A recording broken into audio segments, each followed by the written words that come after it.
मित्रों, मैं doctor TP Tripathi, vastu एवं ज्योतिष आचार्य, मछली शहर जौनपुर, यूपी इंडिया से आपसे बात कर रहा हूँ। पिछले एपिसोड में मैंने सूर्य, मंगल और चंद्रमा पर दिया था। आज मैं महत्वपूर्ण ग्रह बुध पर आपको विचार दूंगा। ऋग्वेद में बुध के बारे में कहा गया है, सोम राजा नवसे अग्निबंथार भामहे आदित्यात् विष्णु सूर्य ब्राह्मणाम च बृहस्पति स्वाहा। अग्नि के माध्यम से हम सोम और उसके अंश का आह्वान करते हैं। सोम के अंश में 12 आदित्यों विष्णु, सूर्य, ब्रह्मा और वाणी के पति बृहस्पति के गुण समाहित हैं। ये श्लोक में जो अभी बोल रहा हूँ, सोम स्वांसो बुधान पते अजु अनूने नाम वा अस्ति अनून दर्श माँ कृषि प्रजया च धनेन च। ये ऋग्वेद और अथर्ववेद के मंत्र हैं, जिसमें बुध को सोम के तेज से उत्पन्न हुआ बताया गया और इनका शरीर सोने के समान, कांत के समान तेज। अग्नि के माध्यम से हम सोम और उसके अंश का आह्वान करते हैं। सोम के अंश में 12 आदित्यों विष्णु, सूर्य, ब्रह्मा और वाणी के पति बृहस्पति के गुण भी बुध में समाहित हैं। सारी जो धी शक्ति है, संपूर्ण ज्ञान जो है, एब्सोल्यूट नॉलेज जिसको हम कहते हैं, धी शक्ति है। वो संस्कृत का शब्द है धी, जिसमें एब्सोल्यूट नॉलेज, संपूर्ण ज्ञान। गायत्री मंत्र में आप पढ़ते हो, धीमहि धी यो नः प्रचोदयात्। वो जो शक्ति है ज्ञान की, वो हमारे ऊपर भी प्रभु थोड़ा सा, हमें भी।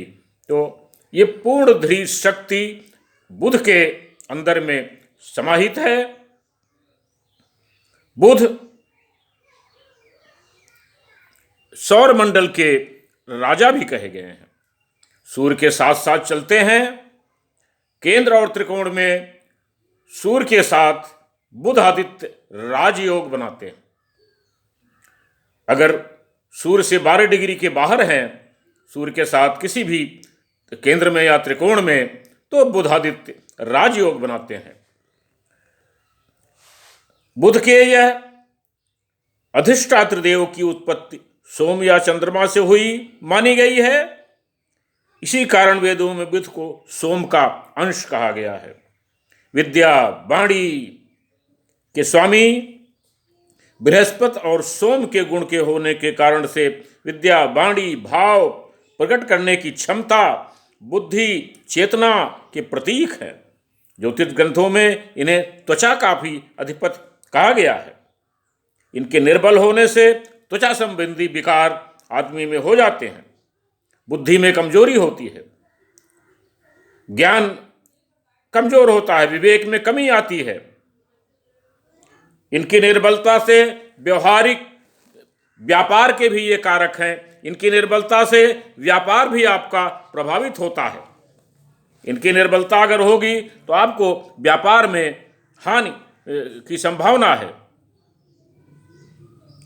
इनकी बुद्धिमत्ता को देख करके बुध, यह नामकरण स्वयं ब्रह्मा जी ने इनका किया था, ऐसा वेदों में मिलता है। यह विष्णु पुराण का उल्लेख है। इसे नारायण या विष्णु का रूप समझा गया है। धनिष्ठा नक्षत्र के युक्त द्वादशी तिथि इनको अधिक प्रिय है। सभी प्रकार के व्यापार, शिल्प, कला क्षेत्र, लेखन, मैथमेटिक्स, ज्योतिष, लेखा परीक्षा, भाषण कला, बुद्धि विवेक,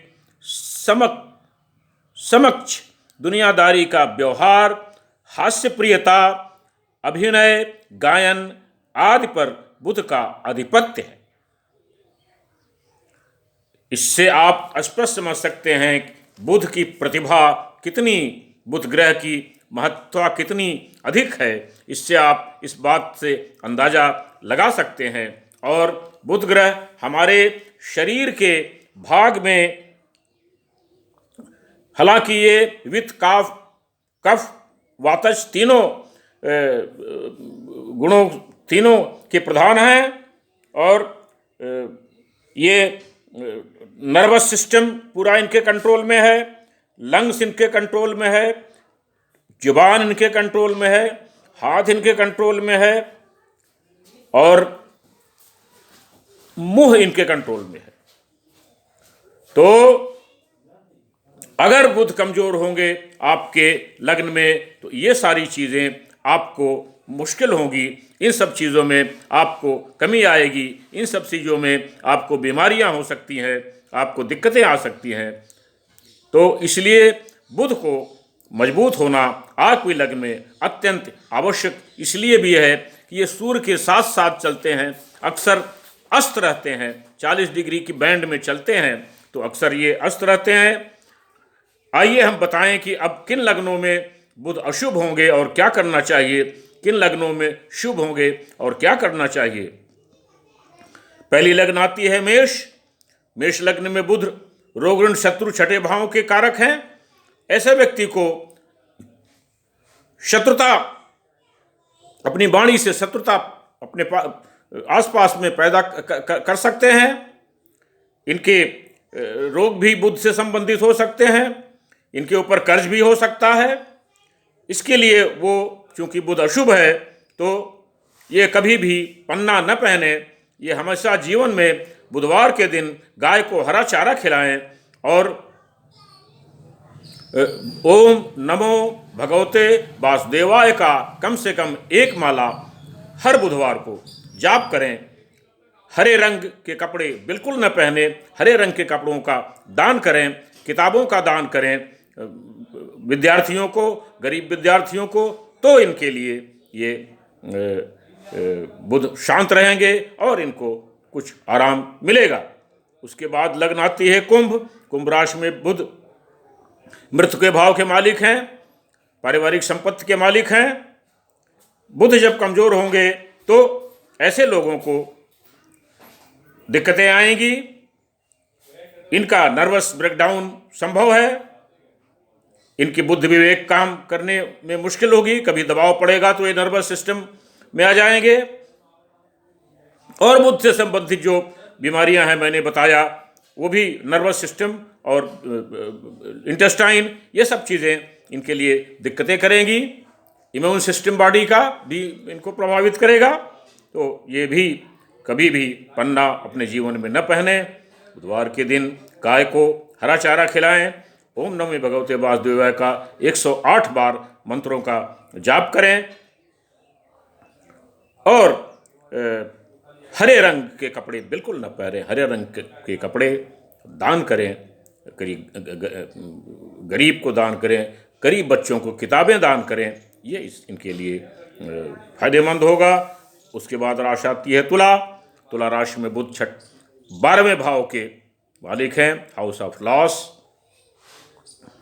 बुध जब 12वें भाव में जाते हैं तो आपको विचारों में अस्थिरता आ जाती है, आप अपने मन को स्थिर नहीं कर पाते, किसी बात पर रुक नहीं पाते, आपके व्यापार में भी आपको घाटा होता है, आपको नसों की बीमारियों के लिए अस्पतालों में दौड़ना पड़ता है, पैसे खर्च करने पड़ते हैं।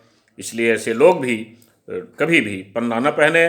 बुधवार के दिन गाय को हरा चारा खिलाएं, हरे रंग के कपड़ों से परहेज रखें, गरीब बच्चों को किताबों का दान करें, ये सब करते रहे। हरी दाल का दान करें, हरी मटर का दान करें बुधवार के दिन, ये सब करते रहेंगे तो इनके जीवन में हमेशा खुशहाली बनी रहेगी। बाकी लगने में बुध शुभ होते हैं, वो कमज़ोर होंगे, अगर कमज़ोर अक्सर होते हैं क्योंकि सूर्य के साथ चलते हैं, तो उनको चाहिए कि वो मिनिमम 5.25 रत्ती का पन्ना कुंडली में उनकी कमजोरी दिखाकर देख करके मिनिमम 5.25 रत्ती का पन्ना सोने में बनवा करके दाएं हाथ की सबसे छोटी उंगली में बुधवार की सुबह सूरज निकलने के 1 घंटे के अंदर ओम बुम बुद्धाय नमः का 108 बार जाप करके पहन लें और जिंदगी भर पहने रहें। वो उनके लिए हमेशा शुभ रहेगा, बुध के कारकत्व को मजबूत करेगा और उनका व्यापार भी बहुत अच्छा रहेगा। मेरा ये शेयर, मेरा ये पोस्ट आपको पसंद आया तो लाइक करें, न पसंद आया तो डिसलाइक करें, सब्सक्राइब करें, शेयर करें, जिससे समय समय पर आपको मेरे विचार मिलते रहें और आप उससे लाभान्वित होते रहें। मेरा नंबर है 9451033559। एक बार मैं फिर बता देता हूँ, 9451033559। आपको कोई संदेह हो, कोई संशय हो, आप मुझे कॉल कर सकते हैं, फ़ोन कर सकते हैं। 11 बजे से लेकर के 5 बजे के अंदर में आप मुझे कॉल करेंगे तो ज़्यादा बेहतर रहेगा, आपका उत्तर मिलेगा और आपको समुचित समाधान आपका किया जाएगा। तब तक के लिए नमस्कार।